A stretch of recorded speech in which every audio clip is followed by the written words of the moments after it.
Sir Gavin hindi pa rin nakakalimutan ni Ma'am Elma. Ma'am Elma huling beses nang sasagot sa mga tanong.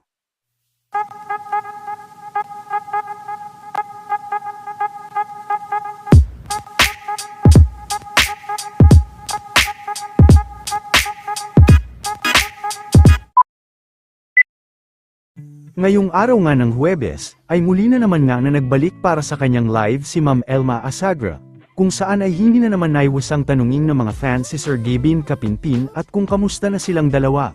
Bagamat nakukulitan na sa mga nagtatanong ay sumagot pa rin si Ma'am Elma at ramdam pa rin na hindi pa rin ito tuluyang nakaka-move on.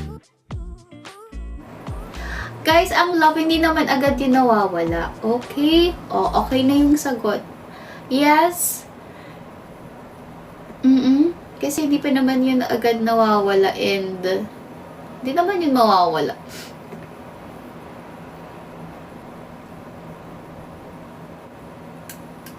Diba? Pag nagmahal ka na, pag nag-break na ba kayo ng jowa, di ba agad mawawala yung love, diba?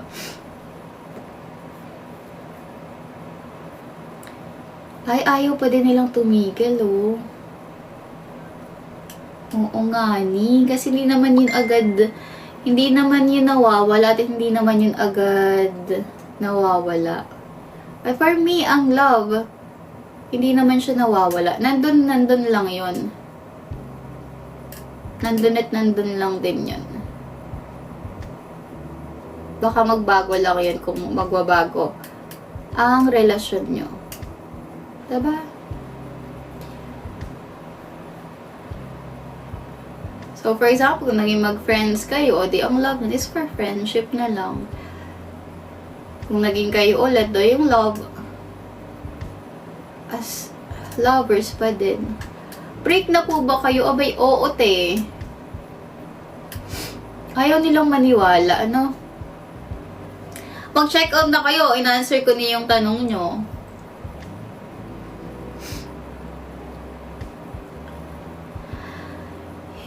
What if bumalik siya? Eh di bumalik. What if meron na siyang iba? Eh di meron na iba. Ganun talaga ang buhay. Uy, ngayon ko na last ko nang sasagutin yan. Tsaka last na kayo magko-comment na. Charot. Sabihin na naman, nagsuot na naman si Ma'am Elma. Uy, hindi yung bait-bait ko nga eh. Dahil siya mag-check out na kayo, bilis. Another. Si Sky kasi walang pasok pero ayaw niyang pumunta. Ano na siya? Seryoso na siya sa pag-aaral. Bukas na daw siya pupunta at nagre-review pa siya. Hello everyone. Umuulan sa inyo? Dito naman hindi. Pero kinancel na yung pasok. Kahapon pa.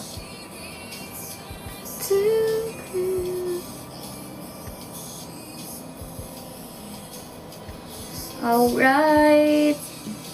For kids natin, basket na.